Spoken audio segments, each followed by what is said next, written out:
Hello, everyone. We'll switch gears a little bit. This is the last talk, I think, before the prize distribution and the winners. So it's more lightweight. It's more from an application perspective. And we'll talk about how we are thinking about rebuilding the internet financial system with stablecoins. So there are three concepts I'll talk about. How do we think about stablecoins as money? What are the problems to solve? A lot of the stuff that Vitalik touched on, we are actually working on that as well, building to accelerate adoption, the core problems to solve, and then some very tangible examples. If you are a developer building applications, what kinds of use cases and opportunities are there opening up?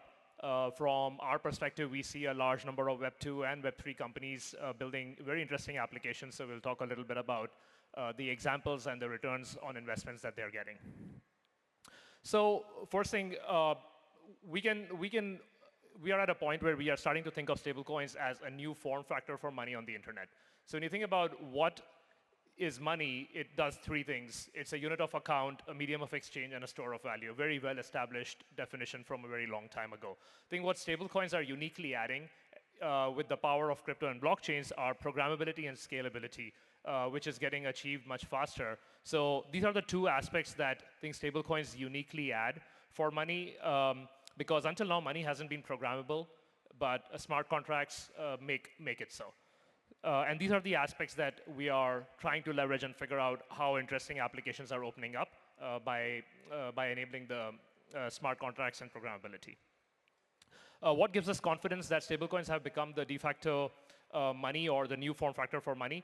If we see the traction that stablecoins have gotten, the transaction volume of stablecoins far exceeds now of Bitcoin and Ethereum and other L1s all combined. So 70% of all transactions on the blockchains are with stablecoins.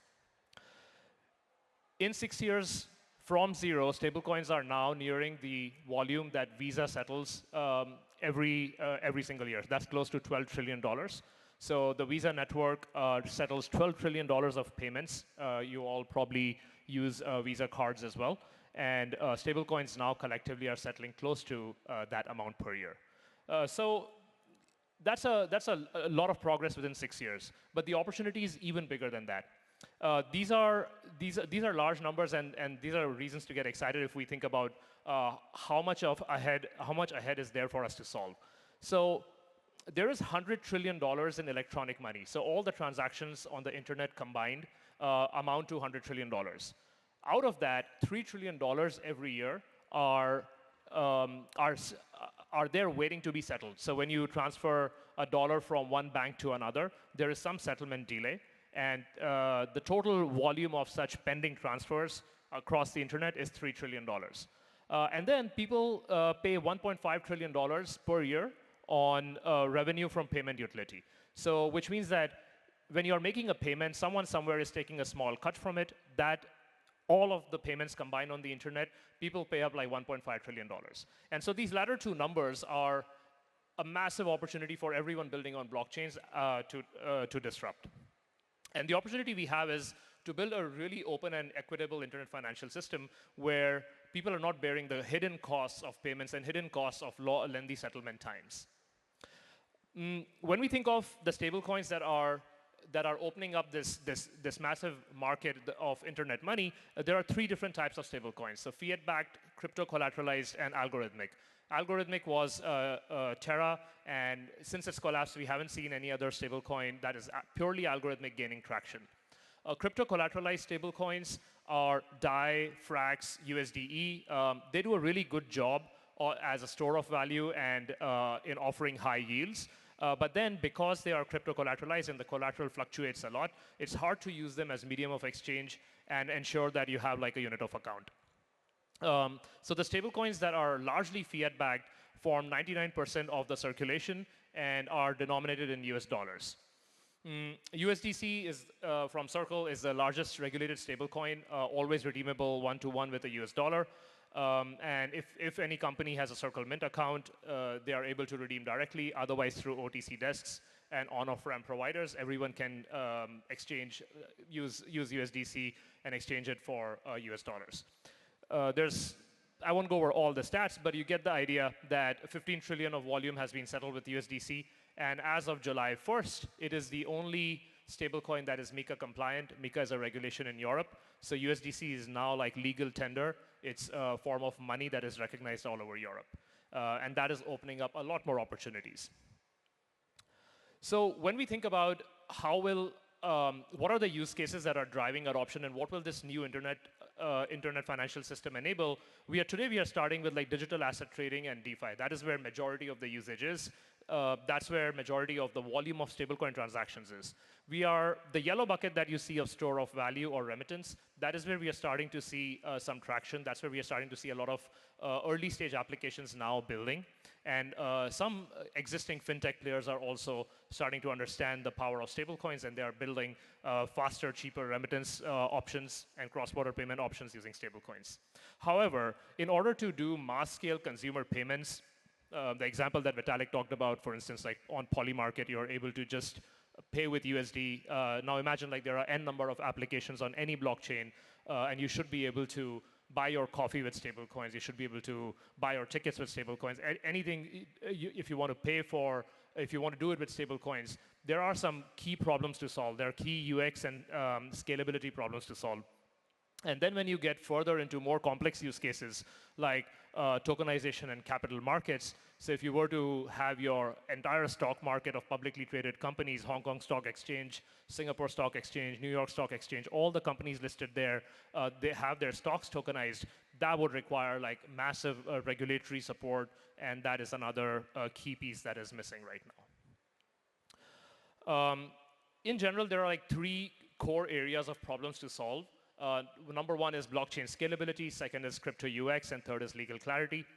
When we say blockchain scalability, we are talking about the scale of hundreds of millions of users being online and 1 million plus users concurrently transacting with blockchains. When we talk about crypto UX, we think about better than or at least equivalent to Web2 UX that we get with payments.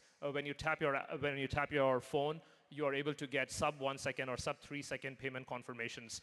That's what we need to aspire for. And legal clarity is something that our teams are working on across the board to ensure that we work with the governments, different governments, and address their concerns and ensure that we can further the stablecoin regulations around the world. So the next part of the talk is going to focus exclusively on blockchain scalability and crypto UX and Circle's efforts in furthering and solving these two problems. Today, the way we see scaling getting solved is that any application that gets enough traction goes and spins up their own app chain. And the main reason is very simple. They want high throughput at really low costs. And so if you see the screenshot from L2Beat, there are more than 100 L2s and application chains that are live. What that does is like that fragments liquidity. So a lot of what Vitalik talked about was fragmented liquidity and you having to manage your assets on different chains or different applications separately. And then you have to swap your assets and bridge, and that's all a cumbersome UX. So while app chains are solving for scalability, they're creating even more fragmentation, and that's degrading the UX even more. So we are doing three things to ensure that we can get all the benefits of app chains and of L2s while ensuring that we can solve for scalability. So number one is a bridged USDC standard for new EVM chains. So this is open sourced, and there's an open source standard for USDC from Circle. So in case you're building an L2, in case you're building an app chain, you can go ahead today and implement a USDC. You'll get a bridged USDC token, and you can implement the standard through yourself or through a bridge like Axelar, Wormhole, and that'll enable you to have a bridged USDC token. Now, when your app chain starts getting some traction, eventually that enables a smooth conversion to native USDC. So when your app chain has traction, we'll connect the chain with CCTP and bring native USDC. So all the users, bridged USDC will work like native USDC. So that the bridged USDC standard opens up a path to native upgrades. And finally, like connecting all the chains that have USDC with CCTP enables liquidity to move across from one chain to another easily. So when you think about CCTP, which it stands for Cross-Chain Transfer Protocol, and it is enabling a multi-chain ecosystem. So over here, you see 8 blockchains that are connected with blockchain nodes that are connected with CCTP, and the thickness of the line that you see connecting on the graphs is the volume of USDC that is moving across chain. So you see from, for instance, there's a lot of USDC that is flowing between Ethereum and Arbitrum, and between Arbitrum and Avalanche. So this is something that we see, like, as more and more blockchains get USDC and we connect them, it creates, it defragments the liquidity across chains because people can more easily teleport USDC from one chain to another. And as of like last week, we have cumulatively transferred 10 billion plus assets on CCTP, and there's more than 300 million of weekly volume of USDC that is flowing securely because the USDC, it's a mint and burn method. So, or sorry, burn and mint method. So you burn USDC on source chain and mint it on the destination chain. And we are now looking at how do we do it as fast as possible. So as of today, more than 80% of the USDC that is bridged using CCTP. So that brings us to, like, we are solving for defragmentation of liquidity, but then how do we solve for UX? And how do we make sure that all the balances, for instance, your USDC is, or balances of your USDC are chain agnostic. If you have 100 USDC on Ethereum, 100 USDC on Polygon, 100 USDC on Arbitrum, you should see 300 USDC in your single wallet, and that could be managed by a key store or by any other method, but you should be able to spend that on any L1, any L2, and that is the future we are working towards. So the three building blocks of that future are paymasters to abstract gas. We'll need the EIPs like 7702 that is going to connect the EOAs, make the EOAs SCA smart contract account compatible. We'll need faster CCTP to shorten transfer time. That's something we are working on. And then we'll need to work with wallets to be able to spend across chains. So if you're building a wallet, talk to us. We would love to ensure that we can, together deliver a seamless UX to end users. So overall, the way we think about the platform stack is in three parts. We have the stablecoin protocols that we are working on. That is like expanding access to USDC for more and more chains. On top, we are connecting the chains with CCTP and Paymaster, so we abstract out the complexities of liquidity management and abstract the complexity of gas. So you should be able to pay gas in USDC as well, for instance. And then right at the top of the stack is our application services, which we call Web3 services. It's bringing all the benefits of defragmented chains and seamless UX to enterprises. So a lot of the enterprises I'll show you guys in a few seconds, you'll see they are asking us for not just wallets, but they're asking for questions on compliance. They're asking for how do they easily deploy contracts. So that is what we have packaged together as Web3 services. If you're a blockchain developer, if you're a community developer, talk to us about working closely for how to improve the liquidity management on L2s. We have ideas and projects there. If you're building applications, talk to us about the application stack, the Web3 services.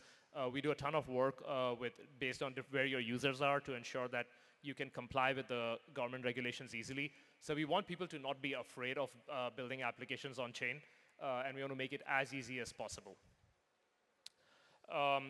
Finally, we talked about solving some challenges. Here are some very practical. Some practical things that businesses look for. So if you're a developer building for a business, or if you are an app developer who is building a new application, these are some of the things to think about as how will your app get scaled. So this framework basically just talks about the core business needs and what are the unique value props that blockchains unlock. Hopefully this framework will help you in thinking about what is your app, how is your app going to sustain over a long period of time beyond proof of concept or beyond the first early adopters. So generally, any business would require three things. They would either need to save costs, grow revenue, or improve retention. All the fundamentals of business will boil down to these three core concepts. So blockchains are fundamentally enabling faster settlement time. That lowers the cost of capital, which lowers the cost of operating a business. It removes credit risk, which again lowers the cost of credit management. You grow revenue by unlocking the capital that was locked up. Your capital efficiency ensures that you're able to recycle the capital much faster that would otherwise be pending settlement. You're able to lower the barrier to bring any app now can become an embedded finance app. You can embed through few lines of code, yield-bearing capability token management within an application. So that's net new revenue opportunity. And with the 400 million plus users that are already on chain, you can actually, now you have a global audience of people who are actually holding value that you know about as target audience for your target demographic for your application. And finally, improve retention. Loyalty points and a lot of loyalty programs, NFTs are all geared towards, in one way or another, improving retention.